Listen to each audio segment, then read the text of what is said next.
This is a production of Cornell University.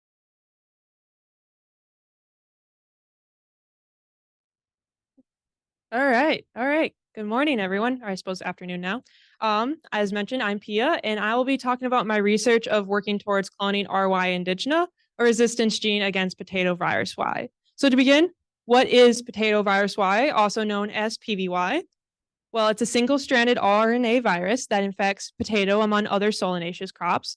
And as for the letter Y, that just happened to be the next letter in the alphabet when scientists were naming the viruses they had discovered. This PVY is transmitted by aphids, and in commercial production, it can cause up to 80% loss in yield. And that can be caused either by stunted growth or necrosis in the tubers, as seen here in this picture. It's very ugly.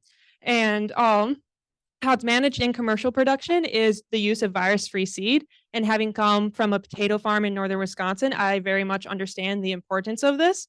My family farm produces our own seed potatoes to be used in commercial production to produce table stock potatoes, which are the bags of potatoes you see at a grocery store. So as a kid, I would grind up leaves for my mother to do an ELISA test on to see how much PVY was in our seed potatoes. So having done that as a kid, it's kind of cool now. I'm working with the virus as part of my PhD. So PVY does not only affect commercial production, it can also affect breeding. In the 2023 growing season, the Cornell potato breeding program lost about 75% of our germplasm to PVY. So that makes Walter's job harder to release cultivars that New York growers need, like resistance to golden nematode, because there's just less to select upon, making it a lower probability of finding a clone that is suitable to become a cultivar. So resistance is needed for both commercial production and breeding. So looking to the resistance side of things, what is Ry-adg? As mentioned, it's a resistance gene against PVY, R standing for resistance and Y coming from PVY. It originated from the wild tetraploid species Solanum tuberosum subspecies Andropogoneae. So that's how we get the subscript. ADG is just Andropogoneae abbreviated. And in this research, I've been using the cultivar Eva, which is a Cornell bred clone released in 1999. And it's actually named after the mother of Bob Plaisted, who was Walter's predecessor. So just a nice little plant breeding trivia fact for you there. So we've been using Ry-adg successfully in our program for over 20 years. So why do we care about cloning the gene? Well, to begin with, you can do further experiments on it to see how it confers resistance on a molecular level, as well as you can develop a marker that is very tightly linked with the gene, because once you clone it, you know its exact location within the genome. And finally, you can edit current and future cultivars for the desired trait. So if a clone is PVY susceptible, you can add in Ry-adg to make it more marketable to growers. So towards this effort, Ry-adg has been mapped to chromosome 11 in potato, specifically in the region between markers RISC3 and M45. And I've been very fortunate to receive some data from the International Potato Center, where they created a segregating population between the resistant clone or cultivar Costanera and the susceptible clone LBR43. And out of about 6,500 genotypes, they found 4 recombinants within this region. And then using the phenotypes of these recombinants and the markers listed here, they were able to narrow down the interval of where Ry-adg could be to in between markers M6 and M45. So then they created a scaffold of chromosome 11 from the cultivar Costanera. And on this region, they identified resistant gene analogs, RGAs, of a specific resistance gene type called TNLs. And TNLs are resistance genes that have 3 domains, a TIR, an NBS, and an LLR. So on this region, they have 14 RGAs, which is not a bad list to start with, but as previously mentioned, they did narrow it down to between markers M45 and M6. So narrowing it down our candidate genes to 5, which is a better number to start with. But then the same group also collected expression data and found that RGA 12, 9, 11, and 14 were expressed in resistant clones. So we mark those on our scaffold, and we see that RGA 11 is the only one within this interval, making it a pretty good candidate. But it's also important to consider other research that's been done in the field. So there's been 2 other RY genes that have been previously cloned, and they've both been TNLs. So looking a little bit more at their structure, RY-Chakowensky has 5 exons and is a little over 4 kb long. RY-Stowe also has 5 exons and is about 4.8 kb long. And then RGA11 also has 5 exons and is 4.5 kb long. So not only does RGA11 fall within the interval, is expressed in resistant clones, but it also has a similar structure to previously cloned RY genes, making it our top candidate. However, of course, not everything can be butterflies and rainbows, because that's just not how science works. And we do have these two missing sections of sequence within the M45, M6 interval. So we do need to investigate those regions because there still is the possibility that RY indigena could be in one of those two sections. So we have some collaborators over at Oregon State who assembled the genome of EVA using PacBio long-read sequencing. And once that was done, they took the scaffold of Costanera and compared it to EVA's genome to identify the genes within EVA. So RGA11 correlates to gene 57 within EVA. And then also we were able to investigate those missing sections of sequence indicated here by the white regions. And we saw that 43 was also a possible candidate due to it also having 5 exons and the domains within the gene. So moving forward, we'll use the 5743 annotation. So we had these genes synthesized via the company Twist Bioscience, both 57 and 43, as well as RY-STO to be used as a positive control in our experiments. And this was all together about 13,000 base pairs, and it cost about $2,500. And to me, that seemed like a lot of money. But Walter, the guy who funds all of my research, said, hey, that's actually not too bad of a price. So just a little side fact there for you guys that it's not too expensive. So anyway, once we received the genes, I PCR amplified them to have 2 flanking recombination sites on either side of the gene. And then in the first reaction of gateway cloning, I took the PCR product and a donor vector and recombined the 2 to create an entry clone. And then in the second reaction of gateway cloning, I took that entry clone as well as a destination vector that is used for plant transformation, recombined the 2 to create an expression clone. Then I took that expression clone and transformed it into agrobacterium to be used in a transient expression assay. And in this type of assay, the goal is not to create a transgenic plant, but rather to temporarily express the protein. So here, Endomethiana plants were inoculated with either PVY or PVX, and PVX is just another virus, potato virus X. So then about 2 weeks later, I confirmed virus within the plants via a strip test. It's very similar to the COVID test we have all taken a numerous amount of times, where 2 bands indicates the presence of the virus. So after the virus was confirmed within the plants, I agro-infiltrated the leaves with the agrobacterium, either with the candidate gene or RY-STO, alongside a negative control called Rx, which is a resistance gene against PVX. So once those 2 agro-infiltrations were done on each leaf, 2 to 3 days later, if a hypersensitive response was observed on the leaves, that means that the gene confers resistance against that virus. And this was the procedure that the paper that used to clone RY-STO did to narrow down their candidate genes. So I know this would be applicable to RY indigena. And also a hypersensitive response in this case would just be localized cell death. So our expected results under the hypothesis that our top candidate 57 is RY indigena, we would see a hypersensitive response where it had been agro-infiltrated in our PVY plants, and RX being the negative control, there would be no response. So 57 being RY indigena, that means 43 cannot be, so there would be no responses on the leaf. And then RY-STO being the positive control, it would have a hypersensitive response.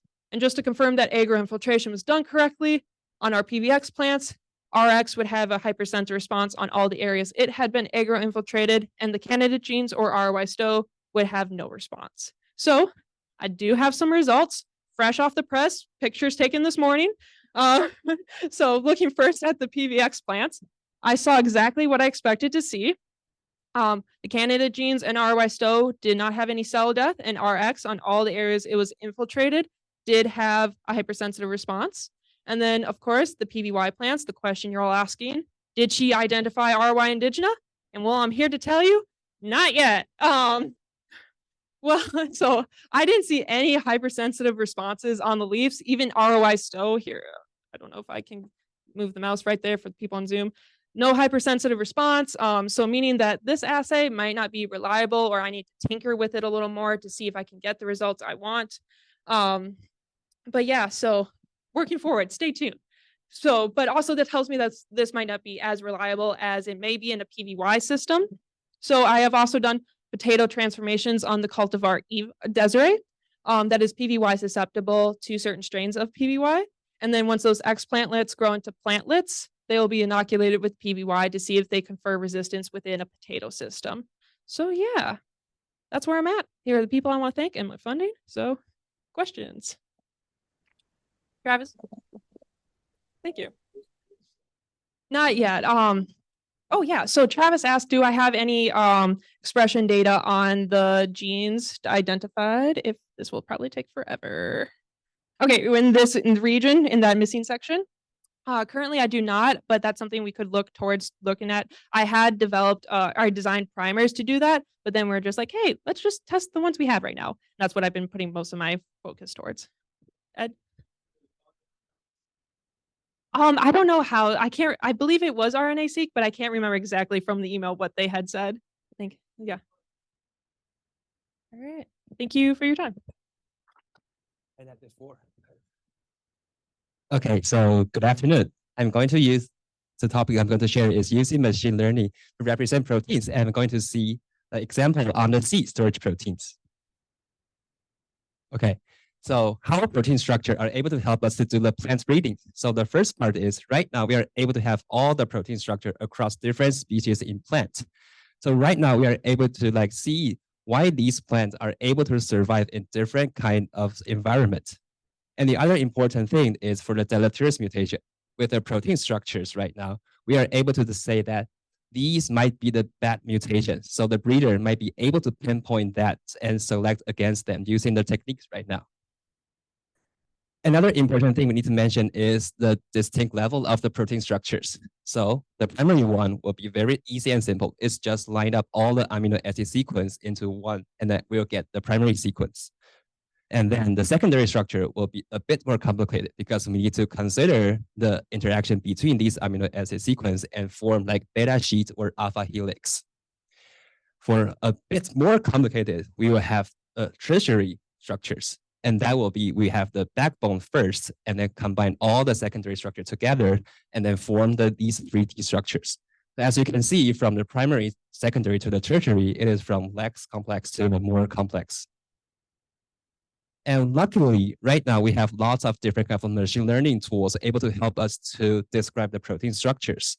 So for the primary and secondary, right now, we are able to use a tool called ProTrans, and then they're able to help us do these structures. And for the 3D structure or the tertiary structures, AlphaFold2 might be the most famous one because it is developed by Google DeepMind, and they use multiple sequence alignment to do the structure predictions. And the other is developed by Meta, or previous called Facebook. They develop a tool called ESMFold. They use the evolution scale modeling to do the structure predictions. So that take a very, very brief that how AlphaFold2 works. So you will need the input sequence. It is on the left-hand side of your slide. And then the first thing we will need to do the multiple sequence alignment across different species. And the second part is we need to compare between the protein database to see that if these structures are already be identified by previous researchers. And then we need to combine these two to a transformer model to do the 3D structure predictions. That'll be very brief that how AlphaFold2 works. And the other tools that is called ProTrans. The input data will be same, just input the sequence data, and then we will use the tokenizer and encoding, put these data into a transformer models, and then it will output a 1024 embeddings for us. And embedding is just a very fancy way to see that it's just a list of numbers, and they are able to help us to represent that protein. So embedding is just a vocabulary word for the machine learning. So with these amount of tools, so how are we able to classify these proteins based on their functions? So the easiest way to start is start from seed storage protein because it is very well studied. And in maize, when we see the kernel, 75% of them are high carbohydrate and 10% of them are proteins. And among these 10%, 70% of them are the seed storage proteins. And the seed storage protein can be also divided into 4 parts. So to get all the seed storage protein across different kind of plants, we go to a database called UniProt Knowledge Base, or also known as UniProt KB. So in that database, there are around 4,000 protein sequence for us to able to download them. And that protein is also across 400 different species, including like Arabidopsis, soybeans, rice, or etc. These kind of plants. Okay, we have the sequence right now, but which tool should we choose? So let's see, we have AlphaFold2, ESNFold, and ProTrans. So right now, we can see what's the input of the data. Do these tools need multiple sequence alignment? Why we care about this? Because multiple sequence alignment will take times, and it is need lots of computational resource to do these kind of things. And only AlphaFold2 need these things. And are they able to predict like 3D structure or tertiary structures? And AlphaFold2 and ESNFold do have the ability to do this, but ProTrans does not. And the other very important thing is, are they able to recognize single residue? That means if we input a sequence or a protein into the tools or models, and we change only one single residue about this sequence, are these tools able to distinguish these two? And we know that AlphaFold2 and ESNFold are not able to distinguish only one single residue. But ProTrans are sensitive enough for us to help us to distinguish between these two. And the other is the speed. We can know that AlphaFold2 need multiple sequence alignment, and ESNFold is also not that fast as ProTrans. And the last we're going to compare is the output complexity, because AlphaFold2 and ESNFold are structure prediction. So their output is their structure. So it will be not that easy for us to do the downstream analysis. However, ProTrans, like I just said, it will only be 1024 embeddings. So we can use that embedding to help us do the downstream analysis. Okay, so how are we going to classify the C stored protein? As I just said, we have the sequence or amino acid sequence right now, and we need to run through a machine learning tool called ProTrans and get their embeddings. As I just said, embedding is just a number that are able to help us to recognize that proteins. And because there's 1024 dimension, it's not that easy for a human to really visualize that. So we need to narrow down to 2 dimension. And the way we did is use T-SNE. It's just a fancier way of the PCA. And then to see what are we able to classify them or not. So there's the result. We can see that the red dot and the green dot are Arabidopsis or the maize proteomes. But the blue one, these dots are the seed stored protein that we just downloaded. So we can see that ProTrans are really able to help us to recognize the seed stored protein based on their function. Okay, right now we need to annotate that all the seed stored protein in maize. So what should we do? We use the same data that we download from UniProt, and then we have another data download from maize GDB that is around 40,000 amino acid sequence. We have these inputs, we all run through ProTrans, and we'll get a very large table. So the first column will be the sequence name, and the rest of it will be, like I just said, a list of numbers that are able to represent that proteins. So what we are going to do next is we will label the seed stored protein as 1 and the maize genome as 0, and split them 80% to do the training and 20% to do the testing to see are we able to use these numbers to do the logistic regression to recognize it is a seed stored protein or it's just a maize protein. And the answer absolutely is yes. And accuracy is super, super high. It was 99.56%. And as you can see, the probability density plot, you can see a very clear split between the seed stored proteins and the maize proteome. So be in the conclusion that we are able to use machine learning to classify seed stored proteins based on the functions. And in this case, we use the ProTrans to help us to recognize the seed storage proteins. So my future work will be, right now, we are able to cross 400 different species, right? So we can use this model to recognize almost every plant around the world and then find all their seed storage proteins. And then when we find these proteins, we can start to analyze like their carbon, nitrogen efficiency or their expression outside of the seed, or nitrogen ability or life history of that plant. And not just seed stored protein. With this model, when we change the input data, we might be able to recognize the other function of that proteins, and also it would works on different kind of plants also. And the third part might be, once we have these protein models, we are able to do the whole genome or whole protein annotation across thousands of plants, thousands of the genomes. So I think with that, I would need to thank everyone in my lab that just not just like tell me knowledge thing, they also teach me how to survive in the US. Especially for the winter time. And thank you, and happy to take any questions. Last week we were distinguishing seed stored proteins from maize genome proteins, but some of the maize genome proteins are seed stored proteins, right? Are you identifying them? That's a very, I need to, okay, let me repeat the question again. So John Luke's question is, in my input data, like in the maize GDP, there might be some seed stored protein inside of that. And the result that I showed is very clear. And so where are that seed stored proteins? That is a very wonderful question because I know the answer. As you can see very closely, you can see that there are some protein over here. And that's the reason why we cannot get 100%.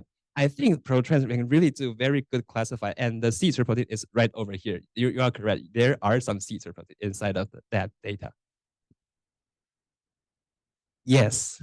Yes, I think like 5 to 10, they're still like unannotated. Many different functions, but it sounds like there's some that share of all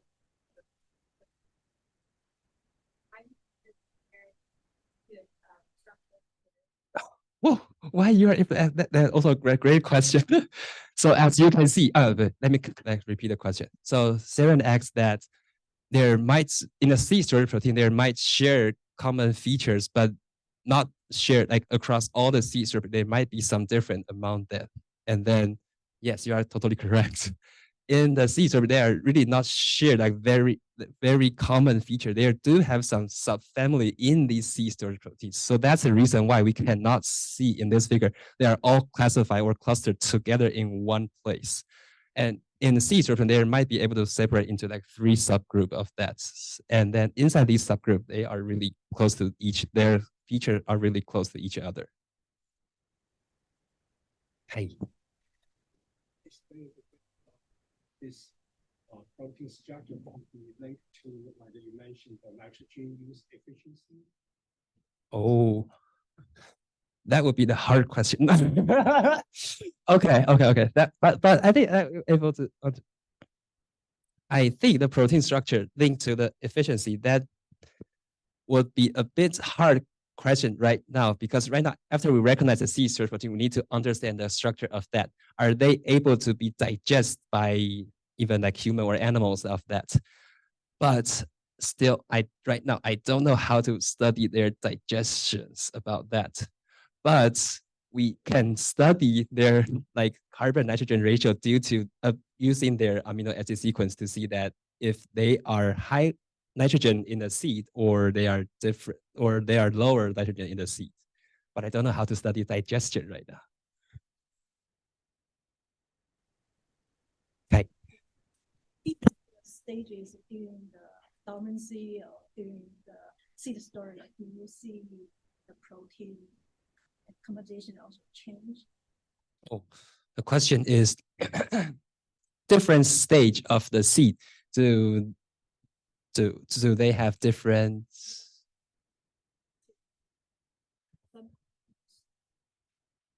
Do they have different structure of that? But I think in our model we are not doing like that. We use directly through their whole genome. Right now we does not like sampling at different times scale. So I think they might be the same, but the expression level might be different. But these are all the seed storage proteins. Yay. Thank you.